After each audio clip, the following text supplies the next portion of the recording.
We move on to another session. In this particular session, we're looking at Australia, the United States, and the Cold War. It's my great pleasure to introduce our speaker, Professor Peter Dean, who I've known for very many years, going back to the time when Peter did his PhD, and then Peter came to join us at the Strategic and Defence Study Centre for some 7 or more years before he went off to West Australia, and then from there to the United States Study Centre at the University of Sydney. And he was diverted from that role for a little while as he worked with the people involved with the strategic review, which came out a year or so ago. So it's my great pleasure again to welcome Professor Peter Dean. Thank you.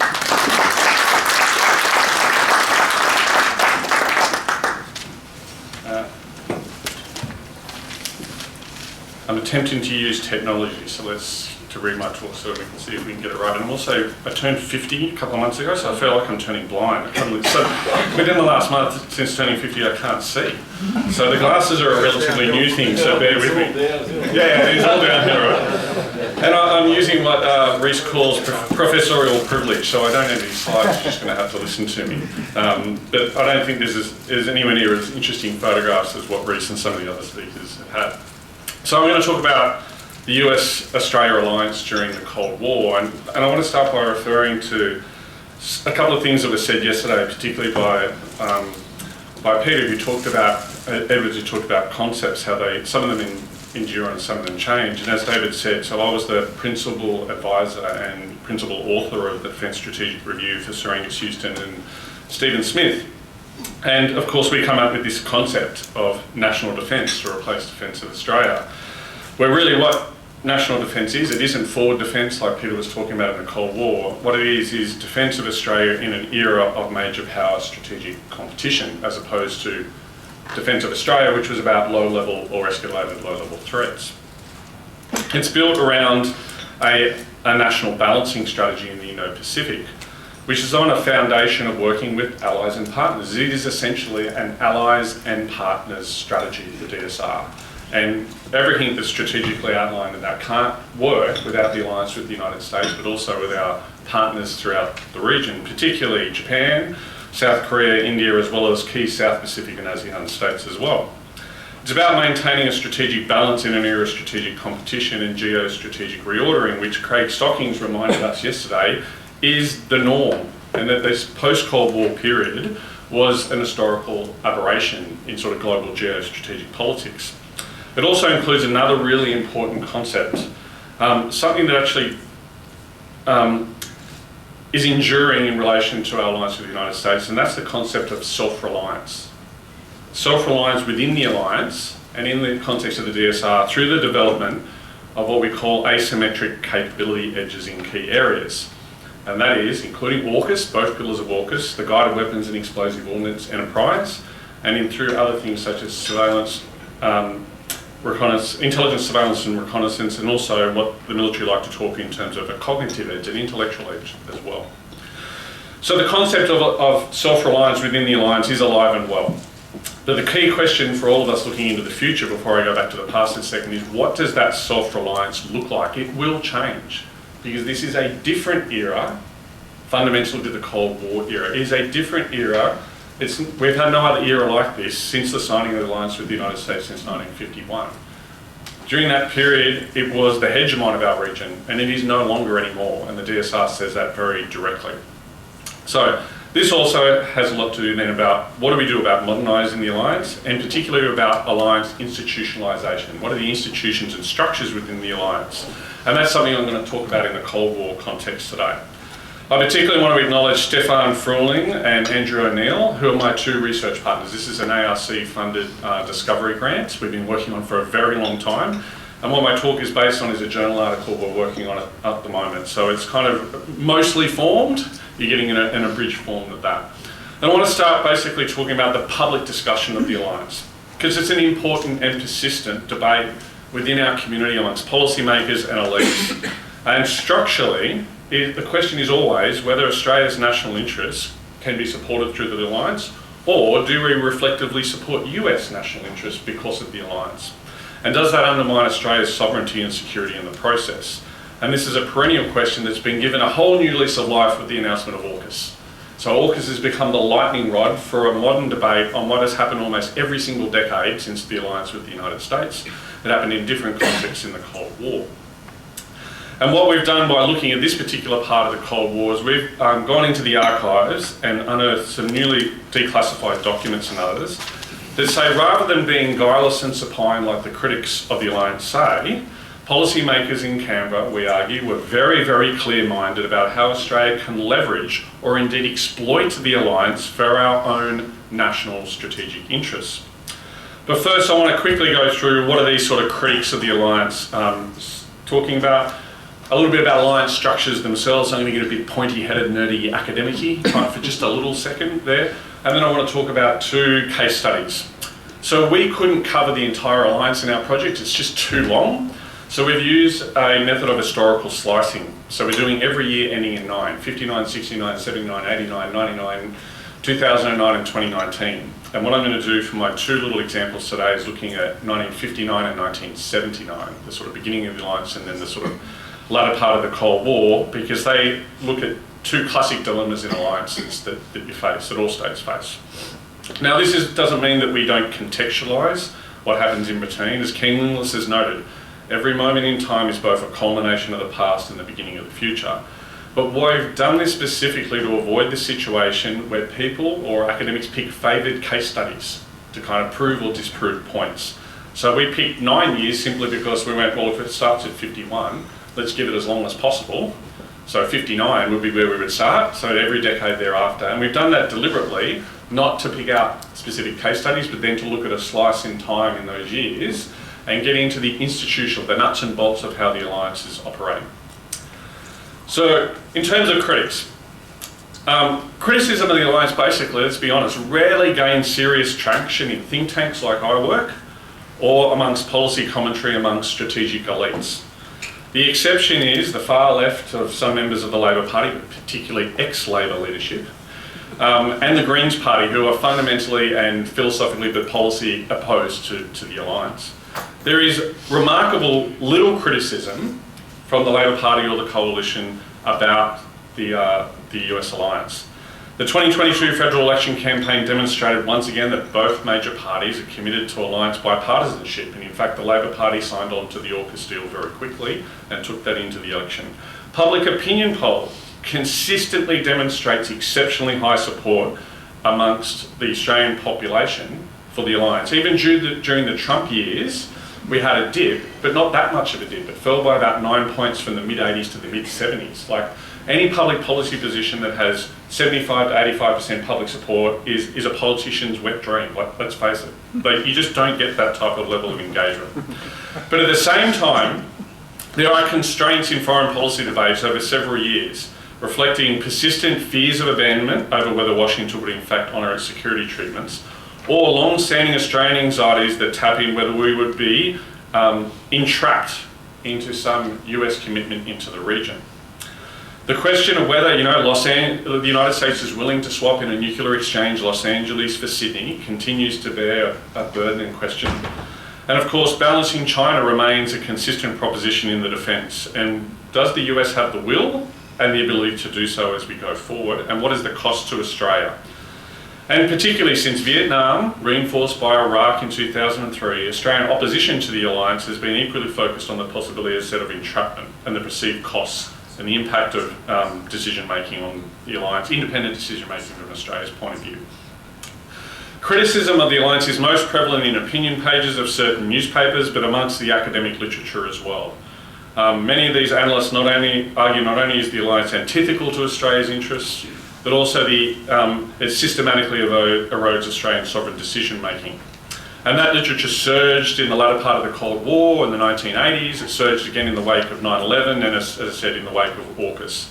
And books have been produced regularly, with titles such as The Web of Dependence in 1980, Allied and Addicted in the 1990s, and most recently, Australia's Fatal Alliance with the United States. And they all challenged the judgment from successive governments from 1951 that the alliance is in our benefit. They have three largely overlapping propositions. The first is that it detracts from our net security by exposing us to risks we wouldn't contend with. The second, that it erodes our sovereignty as we reflectively align with the United States constantly. And they generally roll out Vietnam in the 60s, Iraq in 2003 as evidence. As former diplomat Jeff Raby has argued, and he says, quote, that the Australia and the US were joined at the hip during the Cold War. The third proposition is that Australia contributes much more to the alliance than we receive in return. So we get a raw deal because Washington gives us few tangible payoffs or benefits and only vague assurances of things that they might do. Underlying all of these arguments is a foundational assumption that basically this state of affairs is self-inflicted, that we do this to ourselves. And while the eye of the critics, while conservative governments are more inclined to trade off independence for security than progressive Labor governments, the problem is structural rather than agent-centric. In that sense, for critics, support for the alliance amongst policymakers is not just a sign of what they perceive as a problem with the alliance, but actually a major cause, as policy elites in Canberra are systemically unable to disaggregate Australian from US interests. So, to be nerdy about alliances for a second, I want to just talk about alliances. So they're designed, as we know, with institutional commitments between states, preferences whose interests and preferences will change, we know, inevitably over time. Such comments may pertain to the shared costs and risks of maintaining the alliance, political support for the stance of the other party on things that fall outside of treaty obligations, and the willingness to use force to defend the other alliance member. As with institutions as a whole, alliances privilege a structure over agency in the search for greater order and stability in an uncertain world. And because we though have preferences change over time, they are never to be characterised by an underlying uncertainty about the security commitment. So alliances which, like ours, which have with the US, like Australia has fears over the patron in the United States that may abandon them rather than fight a costly war on their behalf, while the patron in the United States fears that prodigies like Australia may chart a more independent, a less differential role in foreign policy if it outgrows its dependence on its protection. So at the core of these alliances lies a security treaty between the parties. And this formal commitment varies in practice, although major powers like the United States tend to prefer looser agreements to provide freedom of manoeuvre in managing commitments. And in its hubs and spokes alliance commitments in Asia, the US was keen in the 1950s to specifically negotiate treaties that did not emulate NATO's collective defence clause under Article 5, instead opting for vaguer commitment by parties to, quote, act to meet the common danger in accordance with its constitutional processes, as the ANZUS Treaty says. However, alliance commitments are not just about these treaty obligations. The more institutionalised alliances become, the greater prospect there is for formal and regular channels for consultation on matter of substances particular to the junior partner. And such consultative mechanisms can encourage informal expectations on both sides about commitments that go beyond just the definition of the treaty. Now, having secured security treaties often include language that is very generic and therefore do not in themselves promote shared commitment, US allies generally attempt to strengthen these arrangements that underpin the alliance by negotiating strategic concepts, defence guidelines, operational plans, all which seek to codify security expectations and commitments. And in the US alliances in Asia, sort of the everyday alliance interactions build on the development of formal and informal rules of what these commitments are about. So these working level interactions are really at the heart of how these alliances work. However, in the case of the US-Australian alliance, it is rather an oddity. The institutions in our alliance relationship are far less formal and structured than they are with other US alliances in the region. They are instead largely built on long-standing cultural links, personal relationships and direct connections between Australia and US defence, intelligence, armed services, and they occasionally operate these things even autonomously from the higher level political development. So often politicians talking about this here and the working day interactions just keeping going on over here. Through the political level, institutionalised agreements have happened through the ANZUS Council and after 85, the Osmium Summits. As I said, compared with other alliances, our alliance with the United States is characterised by a paucity of detailed security commitments at the strategic and operational level. Although cooperation has undoubtedly grown in intelligence, military exercises and operations, acquisition and sustainment, the detail of binding security commitments has made very vague and rather elusive, despite expectations of alliance support and official direct declarations of intensifying relationships over time. So we're a bit of an oddity.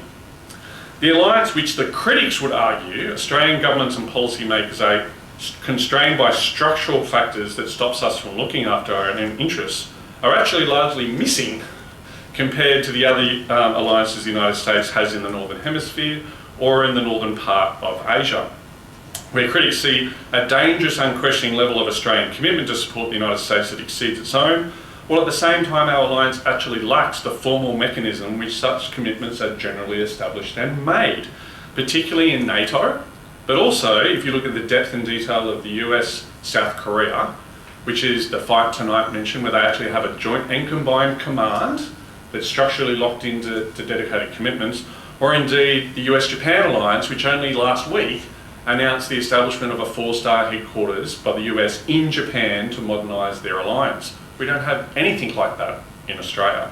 Yet the critics argue we're structurally constrained, yet those structures don't exist. So in order to resolve these competing perspectives, it's necessary to look beyond these sort of iconic, ultimately singular decisions that on major conflicts, such as Vietnam and Iraq, and instead look at systemic effects on the alliance policy making. And hence my couple of examples today are 59 and 79. As an example of how we can trace the evolution of Australia's government's approach to the alliance over time. Now these 2 years provide something of a hard test of the alliance critics' arguments, because they are years when Conservative coalition governments are in office, so they argue give over more, of Australia's independence away. And each of them are preoccupied with the view that the US might pull back its military presence in Asia. In 1959, the Eisenhower administration was pushing ahead with the New Look defence strategy, which placed a premium on drawing down US conventional forces worldwide and placing greater efforts on burden sharing amongst allies. In 1979, the Carter administration was managing lingering doubts among allies about US leadership in the aftermath of the defeat in Vietnam, and a widespread perception that the US would be reluctant to intervene to military support any allies in Asia. So let me turn to 59. This is in many ways a very hard test for the proposition that institutional structures in the relationship has led to commitments and an inability to identify and pursue Australian national interests. That's because Australia's main strategic concern in the late 50s was how to secure Southeast Asia, and hence the approaches to the Australian continent from communist expansion through insurgency or in a global war. Australia had decided in the early 50s that the defence of the Malayan Peninsula was key to its own security. The idea that this required preventing communism from moving through continental Indochina, the so-called domino theory, was shared by Australian as well as US policymakers, with both sides trying to enlist the other to achieve their specific objectives. But whereas through the 50s, Australia tried to advance more institutional cooperation with the United States to achieve this effect, it wanted to build those structures, equally, we were consistently rebuffed by the United States, who assiduously tried to avoid being entangled in any of our security concerns and to lose any of their own strategic flexibility that any such firmer commitments might entail. So we kind of got a reverse situation. We're desperately trying to get more institutionalisation to draw the United States in, and the United States is actually trying desperately not to do that because they don't see it in their own security interests. So during 1959, we have 3 parallel tracks for this discussion going on. The first, of course, is the continued regular Washington-Australia embassy engagement. But there also occurred military-to-military talks or direct defence talks during 1959.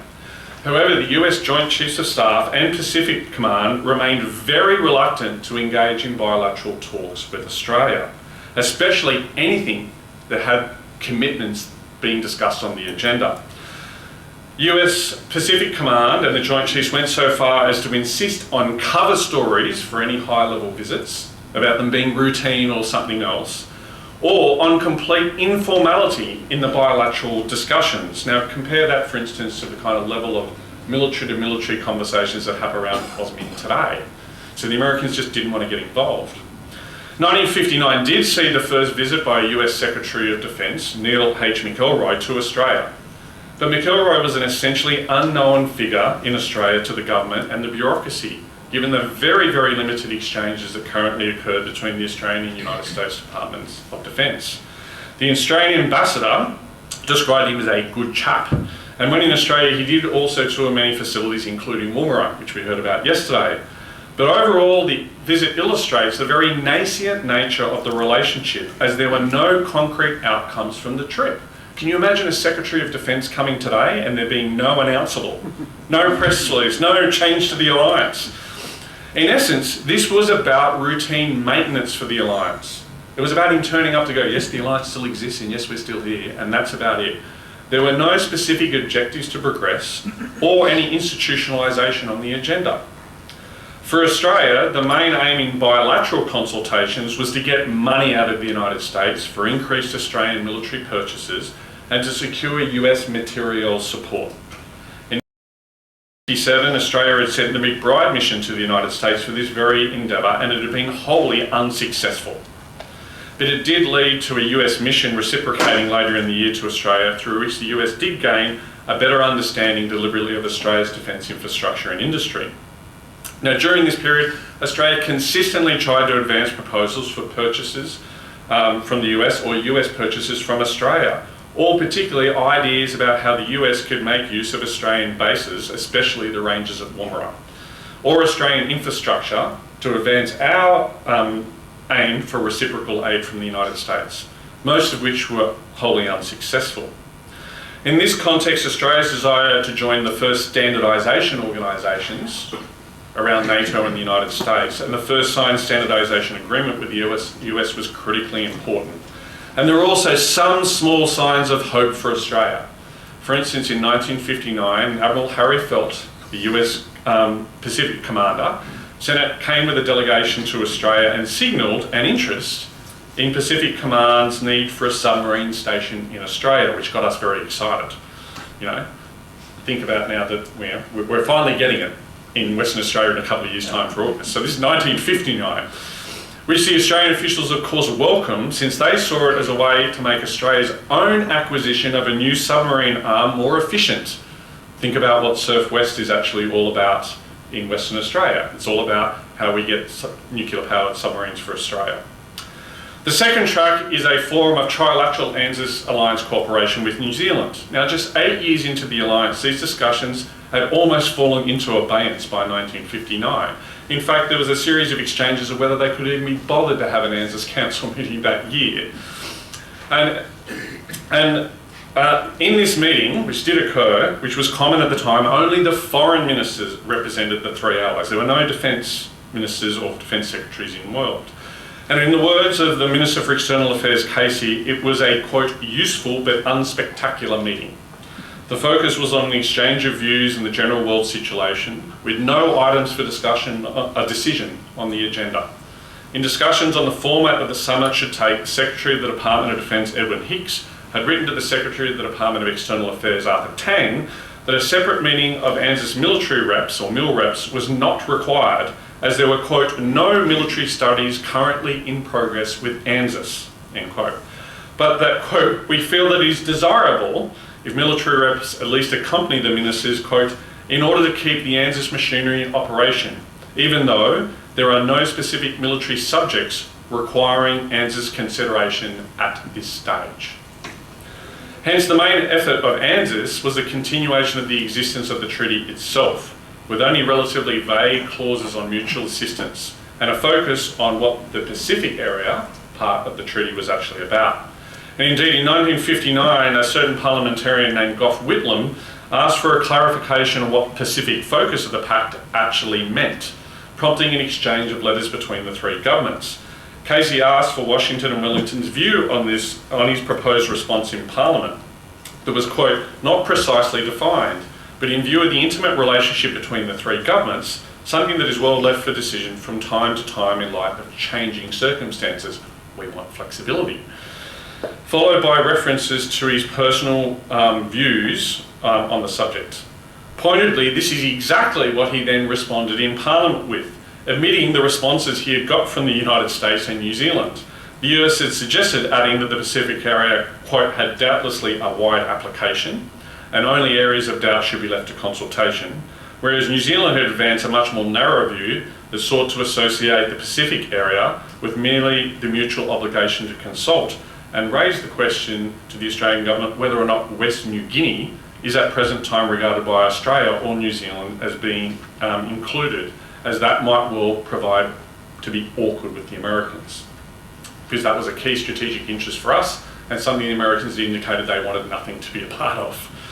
In a paper to Casey with arguments he could make to convince Cabinet on the inadequacies of Australia's defence expenditure, the Department of External Affairs has stated, quote, that Australia had assumed extensive potential obligations under the CETO and ANZUS treaties, and that while these obligations are of a general nature and have not yet involved any precise or defined force commitments at all, they have been strengthened, should be strengthened as a result of joint planning and through our association with the United States. In other words, give us money for something we vaguely think is going to happen because we actually haven't got around to planning for anything.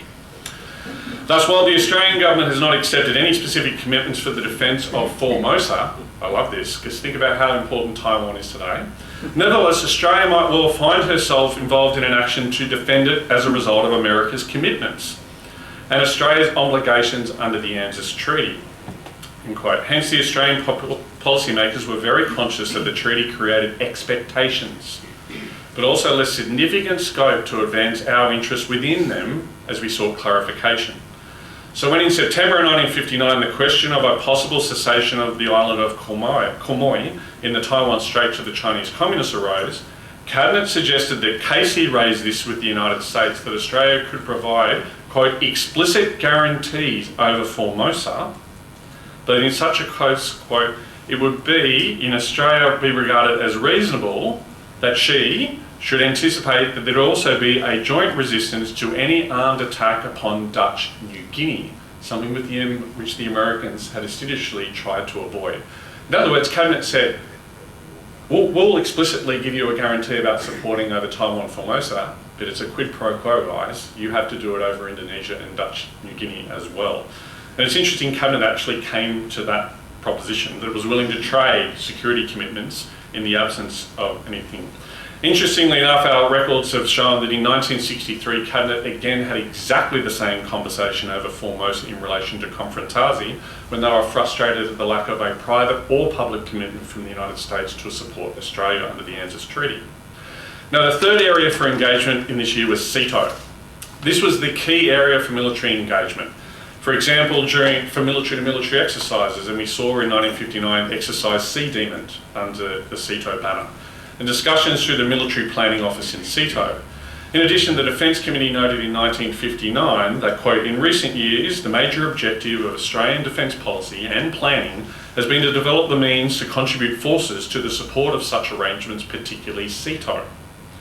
However, the 1959 strategic basis highlighted the weaknesses in CETO as an organisation and in the assumptions underlying Western strategy for limited war in Southeast Asia, and the fact that CETO remained a very weak organisation, and that assumptions about the size of allied forces available for limited and global war in Southeast Asia were unrealistic, and the reliance on the use of nuclear weapons was becoming more difficult with the Americans. The key issue for CETO at this time was discussions on the security of Laos, of which Australia was only willing to make commitments to if the US was too, under CETO. But the US made a number of unilateral plans and preparations outside of CETO structures, and the United States Joint Chiefs of Staff refused to include the Australians in any of these discussions. Australian experience in CETO to date has suggested that further steps to, quote, preparing realistic detailed military plans may not be achieved because safeguarding of classified information is a major problem in CETO, and in addition, the United States has not to date been prepared to participate fully in such planning, says the strategic basis. This is problematic as ANZUS, as we discussed, has not developed any planning due to the emergence of CETO where planning is supposed to happen. And instead, according to Defence, at this level, ANZUS provides, and I quote, only a valuable opportunity for frank military discussion at regular intervals, no actual planning basis. In relation to planning on Laos, the US consistently rejects Australian liaison officers from this process, and of course liaison officers at the Joint Chiefs of Staff having been an Australian objective since 1951, which we had taken and been rebuffed in 1951 at the signing of the treaty, a lesson we had taken from our experience of working with MacArthur and not through the Joint Chiefs of Staff in the Pacific War. Now, during these discussions, Arthur Tang urged the government to undertake independent Australian assessments on any of the CETO operational objectives and plans. His response noted the need for a clear statement what Australia's political objectives were in CETO, particularly reference to differences to the United States. So the bottom line for 1959 is that Australia sought a closer alliance relationship and a deeper US commitment. It was willing to make reciprocal commitments in order to achieve these goals, but Australian commitments were always conditional based on our strategic interests. During this period, alliance integration didn't cause commitment. Rather, it was very clear that it was the other way around. Commitment was what was going to lead to greater integration, but Australia could get no such agreement from the US over key Australian issues, particularly vis-a-vis Indonesia and Dutch New Guinea, and CETO provided to be more analogous to Voltaire's quip of the Holy Roman Empire, which he said was not holy nor Roman nor an empire, because CETO was not really Southeast Asia, it was not much of a collective security grouping, was certainly not much of an organisation. 1979, to jump forward a couple of decades, provides an opposite effect. So that was about abandonment fears in the alliance over Indonesia. Now we get into entrapment fears in 1979. By 79, forward defence had been replaced by the first white paper, as we heard yesterday, with a focus on defence of Australia. The war in Vietnam was over, and the Nixon or Guam doctrine dominated post-Vietnam strategic policy thinking. Despite its conservative orientation, and although most of its senior members had served as ministers in previous governments, the Fraser government did not seek to wind back the previous Whitlam government's emphasis on a greater Australian self-reliance and independence. Indeed, on matters such as supporting political and economic justice in the Third World, the Fraser government was very enthusiastic. In defence and foreign policy, the Fraser government embraced a blend of realism and nationalism, which reflected a degree of scepticism towards US commitments in the region, despite the government's overall commitment to the United States alliance. In his first major speech on foreign policy in 1976, Prime Minister Fraser captured this theme when he said, and I quote, "The interests of the United States and the interests of Australia are not necessarily identical. In our relations with the United States, as in our relations with the other great powers, our first responsibility is independently to assess our own interests. The United States will unquestionably do the same." Quote. Now, such a perspective was not new. Whitlam government had canvassed similar themes about the limits of US commitment, and the Gorton government had been privately very sceptical of US security guarantees. Indeed, Gorton had publicly, without his cabinet colleagues knowing, flirted with the concept of Fortress Australia as a defence policy, and indeed talked about an Israeli-type defence force for an Australia. But Fraser's speech was the first time that a coalition government had stated publicly that Australia's independent interests might not be comparable with its major ally in a very direct way. Privately, the Fraser government harboured doubts about the capacity and willingness of the US to exercise global leadership after Vietnam. And this was evident in the early period of the Carter administration, which Fraser himself would later characterise as having, quote, made terrible mistakes in its first 18 months. In a submission to Cabinet in March 78, Foreign Minister Andrew Peacock observed, and I quote, that in Southeast Asia the US had continued the trend to reduce involvement which commenced with the 1969 Nixon doctrine. ASEAN countries have been both confused and concerned with these developments, and scope remains for the US to explain fully its actual aims and intentions in the region. End quote. This perspective on US leadership was combined with a clear-eyed assessment of the limits of Australian influence in Washington.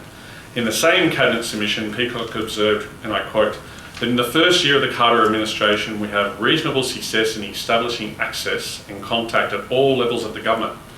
But our entree is not automatic, special or exclusive. The administration has been interested in what we have to say on matters of mutual interest, but our views, once put and heard, have little lasting impact on US decisions. End quote. These perspectives on the alliance provide important context for Fraser government's decisions to embrace a policy of defence self-reliance. The conceptual framework for self-reliance began to evolve in the 72 strategic review under the McMahon government, and the subsequent strategic analysis endorsed by the Whitlam government in 73 and 75. In these documents, there was a close connection between emerging uncertainty about the strength of the US defence commitments and the development of self-reliance. The 1975 Strategic Basis Paper noted, and I quote, that while the United States could not afford to fail to support Australia in the event of a major assault without seriously undermining its strategic position in the Indian and Pacific Oceans, this does not mean that in all circumstances Australia must support the United States or can be expected to be supported by it. End quote. The 76 White Paper outlined an ambitious set of force acquisition plans that placed a premium on enhancing air defence, strategic strike and maritime surveillance, designed to support the agenda of self-reliance. To support these plans, the Fraser government committed to significantly expanding Australia's defence infrastructure and accelerating the country's ability to achieve sovereign capabilities in defence manufacturing by ensuring the local industry was embedded in large-scale military projects. Rather than seeking explicit US assurances about when and where it would defend Australia, in 1979 the Fraser government was more interested in avoiding instances where the US would limit future commitments under the alliance. The shift to self-reliance had spotlighted shortcomings in sovereign defence capability that had had the potential to impact on Australia's capacity to support military operations independently in a crisis that did not involve the United States. Continuing access to material to support combat operations would be central to any Australian military effort in the Pacific or Southeast Asian contingencies, in addition to any action that occurred on Australian territory. An extract from the 79 Australian Strategic Analysis and Defence Policy Objectives Assessment submitted to Cabinet by the Defence Minister James Killen identified this as its major consideration. After noting, quote, that our ongoing defence effort must demonstrate to Indonesia, in particular, that Australia is serious and competent in defence matters and capable of responding effectively to low-level pressures or military attacks and of timely expansion for independent response to more substantive threat. The extract observed that the ANZUS Security Treaty remains central to our strategic interests and our political concerns, but our planning cannot assume combat support from the United States, especially against a power of limited capability on an issue not directly involving major US interests. Our overseas supply of war material could also be in doubt in such circumstances. This prompted prominent area where the government was keen to make more progress in mitigating risk was in relation to logistics and support. And Australia and the US had signed an initial logistics and support agreement in 1965, but Australian officials had raised updating the agreement at this 78 ANZUS Council. And at the 79 ANZUS Council meeting, a paper from the ANZUS Mill Reps was presented for discussion, which would provide for the framework for the updated agreement, which was signed on logistics in 1980. Now, there is evidence that the Fraser government sought to actively limit its commitments, or our commitments, to the US in an effort to promote greater self-reliance. In a secret Osteo memo to Cabinet in November 79, the Defence Committee expressed the need to define the limits of Australian commitments under ANZUS and manage the US expectations of what they could get from us very directly. It says the Defence Committee notes that we have obligations to the US under the ANZUS Treaty which extend beyond our territory and neighbourhood.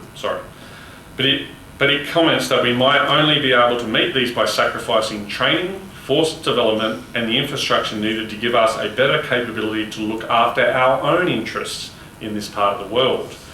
The committee says that this is a question of balance and priority as to how far we equip ourselves to be an adjunct to a global power. It states that this consideration should not be allowed to distort our force deployment and development. This confirmed a tension rather than a complementary relationship between the policy of self-reliance and alliance management. Yet as the US pulled back from Southeast Asia after defeat in Vietnam, expectations grew that Australia would have to devote a greater effort to providing for its own defence as part of the alliance. At the same time, there was no evidence that Washington would be any less demanding in terms of what it expected from its treaty allies, including Australia. Towards the end of 79, the Fraser government came under increasing pressure from Washington to contribute to the anti-Iranian coalition following the overthrow of the Shah and the installation in Tehran of a revolutionary regime. Pressure intensified in November following the regime's capture of the US embassy personnel in Tehran. And while the Fraser government was quick to condemn the new Iranian government's actions, privately it was very reluctant to contribute to any US-led coalition effort. Documents reveal that Australian decision makers were focused on two issues in relation to pressure on this issue from the Carter administration. The first was the implementation of a sanctions regime against Iran. In the aftermath of the capture of the US Embassy staff, Washington froze all the Iranian assets in the US and imposed a wide range of sanctions against the country. And they were keen for US allies to respond similarly, but European and Japanese policymakers were resistant to follow suit. Australian agricultural exports to Iran were significant, and we enjoyed a trade surplus of 4-1 with Iran. Internal discussions amongst senior Australian officials reflected a desire to avoid any agricultural sanctions against Iran, especially a food embargo that had the potential to damage our grain exports. This point was underscored by Australia's ambassador's interactions with US officials. The second challenge was for managing expectations regarding potentially military action against Iran.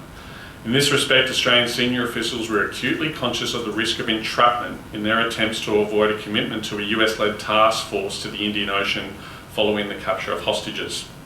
Cabinet discussions in December 1979 indicated a clear aversion amongst decision makers to supporting any US military action against Iran, other than with possible access to Australian bases and limited transit arrangements.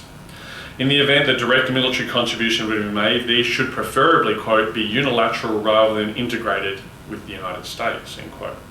In an OSCE submission to Cabinet, Defence Minister Killen recommended, and I quote, we should resist any suggestion from the US of increased military support in the Indian Ocean while the current crisis remains unresolved, adding that in the long term, any integration of Australian ships or aircraft on a continual basis in US task groups deployed in the Indian Ocean would tend to commit Australia to involvement in future US actions, end quote. The government's Iran task force submitted to Cabinet that, quote, if Australia gave support for military action or went beyond direct involvement, there could be quite possibly repercussions for our relations with the Islamic countries in the region and beyond, i.e. Indonesia. This evident apprehension about potential entrapment in US military operations informed further discussions from the Fraser government had with the US about defence cooperation, particularly in wake of the Soviet invasion of Afghanistan in 1979, where the Fraser government did offer to increase Australia's support to US forces operating in the Northwest Indian Ocean Theatre through enhanced transit and basing arrangements, and in one document, potentially hosting a US carrier strike group out of Western Australia, which including staging facilities, exercise areas, repair and maintenance facilities at Coburn Sound. In response, the Carter administration wanted to rotate B-52 aircraft through Northern Australia. In February 1980, the ANZUS Council meeting discussed to contribute whether or not Australia would contribute to the newly created Rapid Deployment Force, a US-led mobile joint force whose primary area of operations would be the Middle East. And the Fraser government announced in March 1980 that Australia would not commit forces to the Rapid Deployment Force, but would continue the discussion with US officials on ways in which Australia could support US forces operating in the Indian Ocean, including the B-52 proposal, which would only be for reconnaissance missions. And it was not until that was not approved until March of 1981. So to conclude, 59 and 79 offer two interesting case studies into the alliance relations at the operational level, as they include both elements of the classical dilemma of alliances. Fears of abandonment, 1959 and Indonesia and security of Southeast Asia, and fears of entrapment, 1979, issues over Iran and the Middle East. Well, these 2 years and our other case studies of 69 and 89 reveal is Australia's continual pursuit of our own strategic interess. While willing to compromise, and indeed at times trade guarantees on regional security interests with the United States, Australia continually attempts, where at all possible, to make the most of US power to pursue our own interests.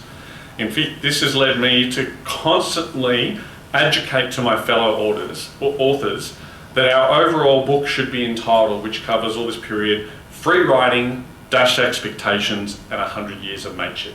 Thank you.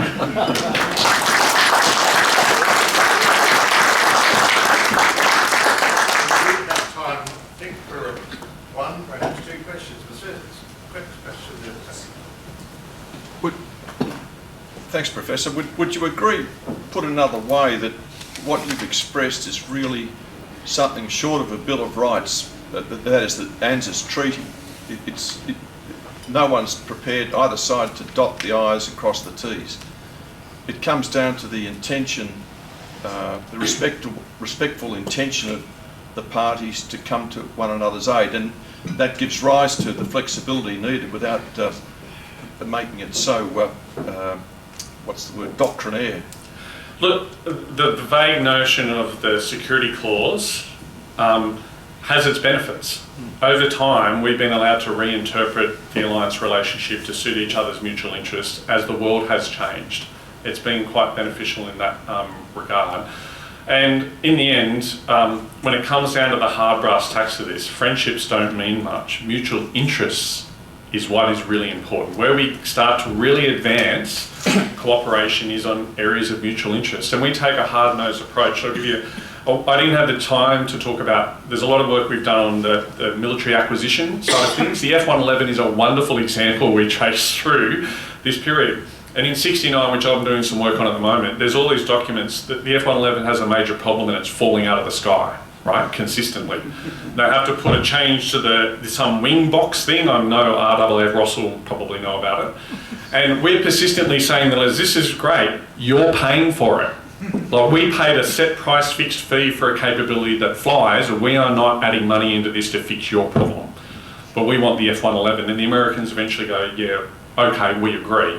And we argue over like paying for things and stuff. And it reminds me all the way through of Dennis Richardson's debating US force posture agreements in Darwin with the Americans, which drags out for a year, because he's down to brass tacks of, we're not paying for this bit of concrete, you are. Like, and so there's this constant sort of negotiation in the relationship.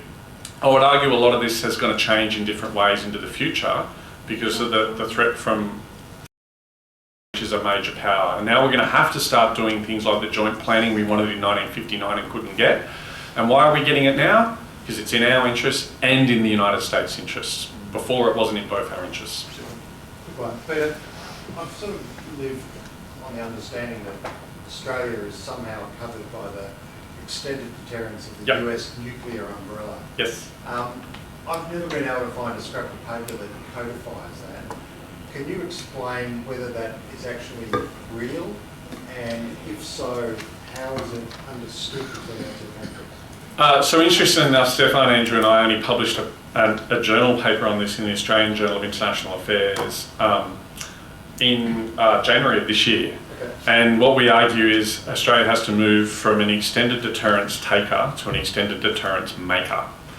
So if you follow through, we find it's not until the 1990s that we actually start putting in our strategic policy documents this notion of extended nuclear deterrence and how that applies to us.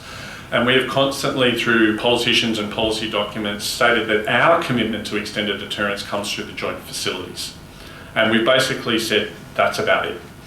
At the same time, the current government, for instance, has re-upped its opposition to, its support for the ban of nuclear weapons in the United Nations, which the Prime Minister has been supportive since he was about 20 years old. But that actually completely contradicts our strategic policy stance on mutually assured destruction and extended nuclear deterrence. Because the other thing not being relatively explicitly, achievable from a strategic policy point of view. And what we argue in the paper at the moment, so China is undertaking the largest expansion of nuclear capabilities of any state since the 1950s and 60s. It's generally not well understood in the public, but in the next 10 years they will expand their nuclear forces by nearly 30 to 40%. With no transparency, no explanation to the region why, and of course that will come with a change of doctrine. So then the question becomes, can the US continue to maintain a nuclear strategic balance in our region? And therefore, will extended nuclear deterrence actually hold? And back to the question of, is the US willing to swap Los Angeles for Sydney? The same questions are happening in Tokyo and in Seoul, but in fact, the Koreans and the Japanese have far greater consultation mechanisms on this than what we do. And our paper argues we actually have to raise ourselves up to the level of their engagement on a formal process, because we don't have formalised talks that do this like other US allies in the region have. The difference with those two states is North Korea is an imminent threat to both of those countries, but to the point where there's actually a big campaign in South Korea at the moment about them getting their own nuclear deterrent, and to offset that from nuclear proliferation, which this is all supposed to stop, which we discussed yesterday, that the US have actually sent SSBNs into Korea, like publicly, into harbours and stuff to reinforce it and double down, and the South Korean government is currently asking for the return of tactical nuclear missiles to the Korean Peninsula, which were moved under other treaties in the 1980s. So it's an interesting world that we're starting to move into. I'm sure that the discussion continue later over lunch, but please join me in thanking visitors.